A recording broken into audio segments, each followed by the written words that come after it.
We have three different public library systems from which we can borrow books. There's the New York Public Library, the What were you Queens talking Public about before Library, the library? I don't and want to the know Brooklyn nothing Public about the library. Let's talk about the Millionaires Fast Lane. Okay. So,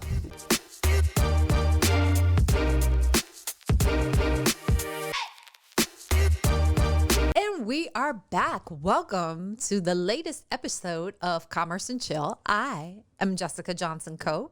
I'm Waleed. Hi, Waleed. Hey, Jessica. How you doing? I'm doing. How you doing? I am a bevy of emotions right now because it's election season. Okay. You know, people think that election day is the end all be all, but it is not. Election day is simply the completion of the election cycle. So right now is when the election is. So go vote. Go vote, go vote, go vote. Participate, advocate.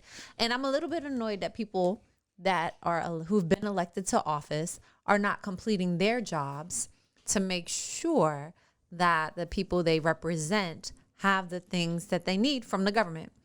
That's a whole nother episode.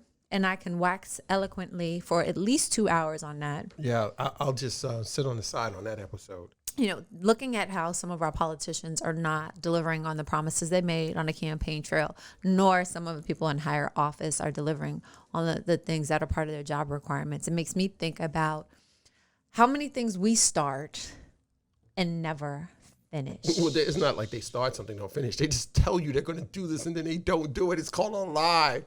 But whatever. Sorry. It's called a lie. Well, we're not going to call this episode a lie. We're going to call this episode Complete the Circle. So if you listened or visited with us a few episodes ago, I was talking about a book I was reading called The Millionaires Fast Lane. And I'm currently reading a book, The Millionaires Fast Lane, where the author discusses his little black book. And his little black book isn't where he keeps his contacts, but his little black book is where he keeps his customer complaints. Because he says in differentiating your business from others, really how you can do that is addressing customer complaints. We've all heard. Now, I happened to go to the library on March 14th, the day before New York City kind of shut all the way down. We will be extending our guidelines to April 30th to slow the spread. Got this book that I had on hold because I like to read subjects, get books about subjects that are important to me. So being a millionaire is something that I strive to be. So I take out all the millionaire books that I can from the library on ebook and go and borrow them when the library is open. So this just happened to be the last day that the library was open before the COVID pandemic shutdowns. Have they opened back up yet? They're open back up, but they're open on a reduced schedule, and not all of the branches, I think, are open. And for all those of us who live in the New York City area, we have three different public library systems from which we can borrow books. There's the New York Public Library, the What were you Queens talking Public about before Library, the library? I don't and want the to know Brooklyn nothing Public about the Library. library. I was talking about the Millionaires Fast Lane. So you would think that I finished the book. No. Well, I kept getting notifications from the library that due to the shutdown because of the pandemic, that my return date was extended. Now my return date for the book is like November. Oh, it's a physical book or the audio book? It's a physical book. Oh, well, that's because they close. You can't bring it back unless you take it to the book drop, but then that's going to fill up, so they won't be able to take any more books in. I know, but there's something in my mind that when it was told that I didn't have to bring the book back, I just stopped reading the book. Yeah, because it has to do with not completing the circle. It's near and far. That's my whole theory on people not finishing things. Near and far, tell me about that theory. So why don't people do it? Like, why do people not finish things? So between reading and looking over a lot of stuff, I was reading an article that NPR had done, and they were talking about, the educational system. And as a former teacher, it stuck with me. Because one thing bothered me when I was a teacher, and I'm sure everybody's familiar with, because if you follow the news, you hear about it. They always change the standards every couple of years. Like they change the curriculum, how they're going to teach the children. They change the standard on how they're going to measure them, their performance. And then the one thing that I noticed they did so often, and it was just so random in the school based on the principal's budget and whatever's going on, they changed the damn textbooks. Or like every couple of years we would get new textbooks. And I'm like, why do we keep jumping? It was like no rhyme or reason. They would just be like, oh, I got to use up my budget. Should we get these new books? And some teachers would be like, yeah. And the rest of us would be like, why? Use the money for something else. Oh, well, if I don't use my budget, they're going to take the money away from me if I don't use the whole budget, which I think is ludicrous. Or the person who sells the textbooks would come and like pitch them and they'd be like, oh, these look really good. Like we should get those. So I never understood why they would never change or would not stick with stuff. But in this article, they highlighted a couple of things that really stuck out to me. They talked about how, here in America, they highlighted like 5 things that we don't finish. One they talked about is meals. They talked about, even though there's this whole thing going on with, hunger and poverty, that a lot of American diners leave about 70% of their meals on the plate. 70%? 17% of their meals are unfinished on average. That's a lot of food just getting wasted that someone ordered or prepared. 17% of it on average is unfinished. And this is according to the Natural Resource Defense Council. They say in schools, students throw away about 60% of the vegetables from their meals at school and 40% of the fruit. And those are the things like I think are probably the best for you, but telling how they cook it. I've seen some seriously horrible looking school lunches during my days. But that's a lot of food that gets wasted, fruit and vegetables, according to the Harvard School of Public Health. Then they talked about education, and they said in schools, more than 1 million high school students drop out every year. And this was back in, I believe, 2014, they wrote this article. So I'm sure the data has changed. Hopefully it's changed for the better, not for the worse. But 1 million high school students drop out every year. Then they say fewer than 6 of every 10 full-time, first-time college students complete the work for their degrees in less than 6 years. And then 400,000 college students, approximately a year, don't finish college. Wow. They just drop out. They didn't say why. They say they just drop out annually. And this is according to the education sector report. So it's just like, it seems to be a reoccurring habit if you're starting young, not completing something. And then that habit never gets broken or you don't train yourself to do something different, it carries on. But it gets worse. They talked about people not reading messages completely. So in one study, they looked at people only read a portion of their emails or their social media messages, their smartphone. Yeah, I've got like a couple 100,000 messages in my inbox. Like, so whatever is the most important thing when you email me, it better be in the subject line and in the first couple of lines. Because I look at that preview and that's the thing that gets me to click on it. Otherwise, scroll. Just for the record, do not send me an email with a 30-word subject line. I will not read it. Yeah, we had someone who used to do that. And he's not here anymore. But they cited because of this, people not reading the messages completely, people end up missing meetings or being late, or they interpret directions wrong, or they even interpret someone's message, that the feelings of the message that they were trying to convey to them because they didn't read it completely, right? And how many times have we've had individuals who come for an interview and they never read the information we send them completely. They don't read the job ad.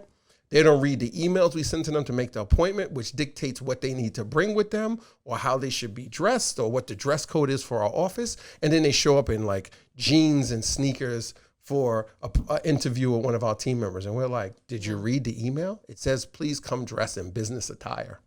So, and the last thing which was surprising, well, it really wasn't surprising, they talked about video games. And they said there's a high percentage of gamers who don't play games to the end. They don't finish all the levels. I don't know who they are because like I get in the game, I'm rocking it out till I end it. But this was according to a report that CNN did. So it's kind of just like we see across like from meals, from schools to messages, even to leisure and playing games that we have in our culture here in America that we don't finish things. We don't complete them. We start them, but we don't complete. It's a little scary. Do you think that structurally that we have systems that are designed to dissuade people from completing and or dissuade or prevent people from completing tasks and accomplishments. Well, when you say structurally prevent them, like you're trying to say, like, is the man doing something to keep people from completing them, to keep them suppressed and to hold them down? Is that what you're trying to I wasn't going to say the man, but if you look at the schools and the number of people who drop out, there's certain reasons that people drop out. Some people drop out because they are forced through the system and they never meet the bare minimum requirements. For example, we hear, you saw this even when you were in the elementary, if you were in the school system, 100%. Students being promoted to the next grade, but not even being able to read proficiently at the grade level that they were on. Yeah. Well, with school and politics is, and I can't speak for all over the country, I just can speak to what I know from here in New York. The system is broke because in New York City, the mayor has the oversight for the public school system here in New York City. I have no idea why, any shape, form, or fashion, you would link education, you would directly connect it to politics. Because whoever's in that seat is going to pander to whoever they need to, or whoever they think they need to get the vote, because they want to keep their job or keep public opinion of them high. That's probably not going to always result in the best choice for educational program for children throughout the city or adults. So I have no idea who came up with that. And I'm sure, and I'm going out on a limb here, that it was not done in the best interest of the children in the educational system. Because first of all, you get a new mayor. Technically, what is it, every 4 years? I believe that's right. Yeah, the terms here are 4 years. So you're telling me every 4 years, someone potentially can come in and change the whole educational system. And they select a new chancellor for the school system who will come in with their own theories and ideas of how it should be done. So how do you know if anything really works if you don't stick with it and complete it from beginning to end and say, oh, we're going to institute this type of core learning system? How do you know if it works or not if you don't run it from someone in kindergarten all the way to they graduate from high school? You don't have the data to know whether it works or not. So yeah. That's just one example, but I would dare say that there are many systemic reasons why people are not encouraged to complete the things that they start. If anything, many systems, corporations, organizations benefit from incompletion. Like if you never finish paying off your bills, then you will continue to accrue interest. You pay the minimum on that credit card, 30 years or whatever it is, 20 years, depending on the balance and the type of card, they make money off you never completing. So yeah, there are mechanisms in the system, I'm not going to say, that are there to keep you from completing, but there are things in the system that are built because the data shows a lot of people don't finish what they start. Hence, motivational speakers.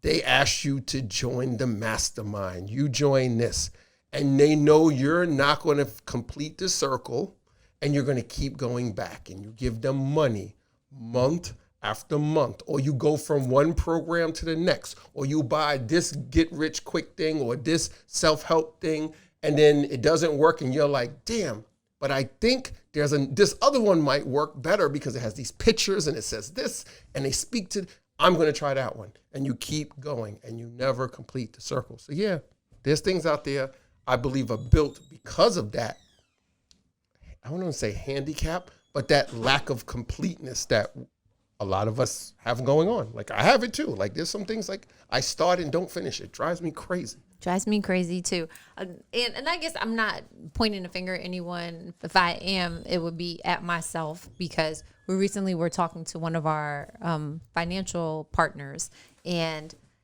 they had requested some information. When I looked at my inbox, I had attempted to first send them the information in December of 2019. 2019. And then again, you damn sure didn't complete that circle. I attempted to send them the information in May. And then again in June. And then here it is, October 7th, 2020. So part of it was was one area of the documentation that was like I had a mental block. Slacker. I just could not process Slacker. the information that they were requesting. Slacker. Yeah, that was me. Pick me. So you had a mental block. Like, why couldn't you get this complete and press the send button from December 2019 to damn near a year later, October 2020? Because my mind just could not process how to answer the question. And I tried This must have been one hell of a question. It was trying to forecast. And you can speak to, I mean, as a business owner, you can guess, but the further out in time that you go and try to estimate what your sales will be, there are more unknowns. It's an educational guess. Like I get those questions when you say, oh, they asked this for us to fill out something. I'll be like, whatever. I'll be like, what are we making now? 2 exit or 3 exit, put that down. That's my forecast. I don't know. Somebody had a forecast this year that they probably were going to make hella money.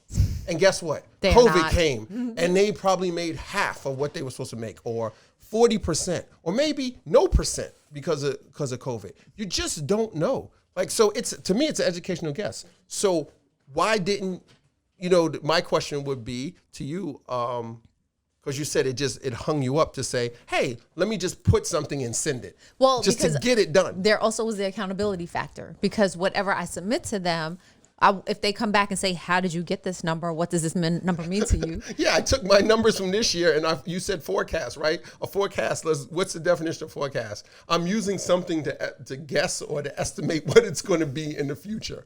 So I guessed, and that's my guess. That's my methodology. Anyway, I sat down yesterday. I pulled all the paperwork together over the weekend, and I sat down yesterday to finally hit send on the email. And 1 year late. As I was entering it into the computer, I was like, oh, snap. The numbers on the spreadsheet don't match the numbers I have written down.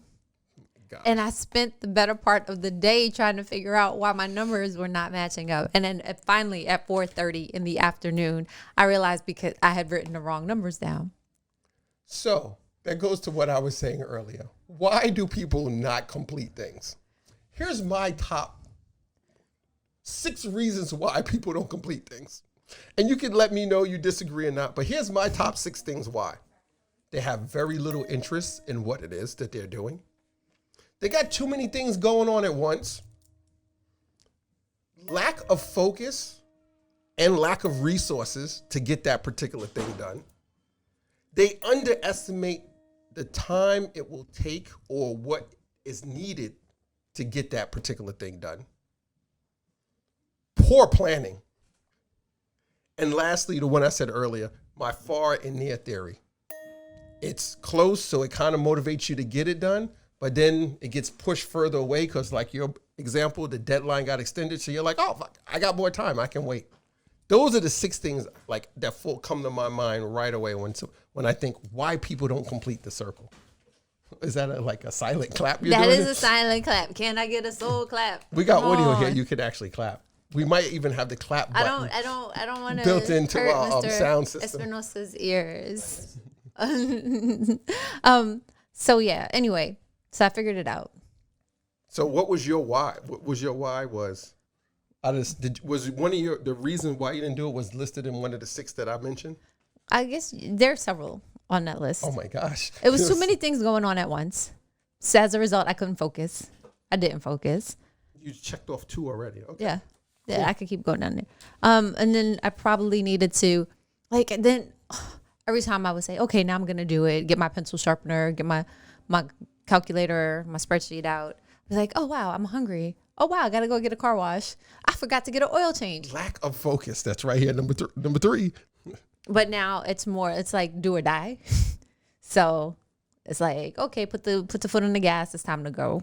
Okay. It's time to go. So when it comes to completing a circle, I think there's 2 types of people. There's people that are starters and those who are completers. Okay. Which one do you think you would classify yourself as? Oh, I'm definitely a starter. However, 2020 has pushed me closer to the completer side because I'm seeing so many people sitting on the sidelines talking about what they can't do and how awful and terrible everything is. And I'm like, I refuse to be that person. I'm going to get ish done. Yeah. I think, there's 2 people, starters and completers. I view a starter as the person like comes up with the idea, who initially gets the ball rolling. And then the completer is that person who gets it, or that team that gets it to the finish line, or gets it to the state where it just becomes ever evolving. So like if we had to use the business scenario, I would say like a starter is the entrepreneur, the one that plants the seed to get it started, nurtures it, and it grows. But then the completers become those team members like the COO, the CFO, et cetera, et cetera, et cetera. I'll add that I completely agree with what you say. I'll add that if you have a strong team and people who are gifted in different areas who will pick up the slack, it also helps you to move from starter to completer, because you can delegate, you can release different responsibilities, and you can let people work in their gifts and talents to help bring things to fruition. So having a strong team or accountability partners has helped me, especially here at Johnson Security in the last few months. There's things that in the past I would have felt like I had to do on my own and not even felt comfortable enough in sharing with other people. I can now say, okay, here, now you run with that, I'm done. And we have an awesome team. The resources you talked about is the reasons why. Having the resources to finish. We have more resources in the form of people. So don't underestimate what a strong team or having strong-minded people around you, what a difference that can make. What are you going to say? What you about to say? I was going to piggyback on what you said. You said you view yourself as a starter. I totally agree. I view myself as a starter also. Like, it bugs me when stuff doesn't get completed. So I'm like, I need to surround myself with people who are completers. But I'm going to be a completer right now during the podcast. Hamlet, your mother said yes on the text message when she responded to you. Yay. So I'm going to complete the circle for Hamlet there. We use his phone as a timer, and his text messages are popping up on the screen. Hopefully. Why are you all in his text I'm looking at the time. I'm not in his text messages. We need to get a timer for the show. Like, it just popped on the screen. It almost blocked the time. I'm like, I don't know how much time I have left. So, yeah, I completed the text message for Hamlet. If we weren't on camera, I'd have grabbed his phone and she said yes, I'd have been like, yes, mother. What other thoughts do you have to completing the circle? So if you're a starter or you're a completer, you should embrace it. Like, you shouldn't be like, oh, I'm a starter. That's my weakness is I don't complete things. You should acknowledge it and then surround yourself with people who are completers. And if you're a completer, you should work with someone who's a starter. Like, surround yourself with the person or the people who complement who you aren't. Like, people, there's this thing, like I hear and I read about it, like, oh, you need to focus on your weaknesses and get better at them. But I'm like, if I'm weak at that, unless it's something like really bad, like being rude to people and stuff like that. But I'm like, if I'm weak at proofreading, but I'm really strong at, writing a narrative, but the grammar and all that I'm horrible at, why would I want to spend more time on getting that stronger when I could complement myself with having a team member who's great at that, or a partner who's great at that, and then I keep strengthening my craft at writing the narrative, and then they come back and they clean that part up because that's what they're strong in, and then together we make a great finishing story. We make a great product together. So that's it. Those are the solutions. Well, that's if you identify yourself as a starter completer. So if I had to say to someone asked me, Waleed, what advice, not even advice, what strategies or tactics would you give to someone who can't complete, who can't finish, can't get it to the finish line, and you don't have the resources like to hire a bunch of people or a team or hire someone else? I would say 7 things that I came up with really quick is partner up with someone. All right. Right? So if it's in business, whatever, you get the person to partner with you who complements what you're weak in. Do less things. Start less things. Start fewer things. Finish a couple things before you put the next thing on your plate. Have a system to track what you need to get done. Whether you use some software, use a paper, you use a board and check things off. Create a system to keep track of it. If you have a team, delegate that. Give it to whoever's strong. Get it off your plate. Give it away. I used to be so bad at that. Now, I just love giving it away. Like, sometimes I'm like, wow, what should I do? Like, I don't know what to do next. Give away the next tip. Right? Next tip. Whatever you're working on, break it down into micro tasks so you can accomplish them faster. You bring the finish line closer to you by breaking up into these little things, and you can check off these milestones as you progress. And then you feel a sense of accomplishment because you're getting stuff done versus this big goal and you just don't see yourself chipping away at it. I would say if whatever the task is, there has to be something in it that you enjoy. Save the fun part of it for last. Do the part you don't like first. Like knock that out first, and then the things you like, save for last. Because then when you're getting to the finish line, you're going to enjoy it. And the last thing, I'd say the last two. I'm going to break it up. You should have a plan. Mm-hmm. You should plan for whatever you're going to do. I don't care if it's taking the trash to the curb at night. Come up with a plan for it. I'm going to do it the day before. I'm going to make sure the trash, come up with a plan for whatever it is. And the last thing I would say is fall in love with the process. Mm-hmm. Love the execution of getting it done because you're going to constantly be doing stuff. Okay. That's all I got. That's my 8. Thank you.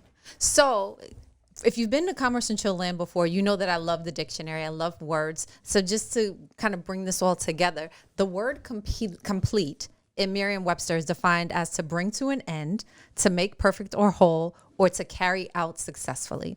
And I never finished telling you what happened with the Millionaires Fastlane. I did finish the book this week. However, it's been so long since I read it, I'll probably have to go back and read it again. Reread it because you don't remember everything from the first part. But I got enough time to read it before it's due in November. When's the deadline? November 4th. Let's write it down. Everybody make note of it. November 4th, we're going to hold Jessica responsible for finishing the book from beginning to end by November 4th. Put it in the comments. Go to her Instagram. Blow up her DMs. Make sure she finishes this book by November 4th. And as we complete this episode of Commerce and Chill, I want to leave you with a message from the movie Ghost. Remember in the movie Ghost where they said, Whoopi Goldberg? You complete me. In business and in life, find somebody who will complete you. Find your Waleed Cope so that you can commerce and chill.